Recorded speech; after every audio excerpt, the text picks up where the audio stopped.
Hi everyone, here we've got Listo SP50 and let me share with you how to set camera timer on this device. So first of all, let's enter the camera app. And since we are in the standard photo mode, we have to take a look at this option bar. On the second position from the left, we've got the timer option, so let's tap on it. And as you can see here, we've got actually 4 different options from which we can choose. So we've got the timer off, but we can also set to 5 or 8 seconds delay. So in order to set the delay, just tap on the option you'd like to use. I will pick 8. As you can see, the icon changed a little bit, so let's tap on the shutter button. And as you can see, from now on, your device will count down from 8.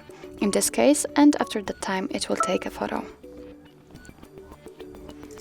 Okay, let's check another option, for example 2 seconds delay, and the same situation, but right now it is counting down from 2.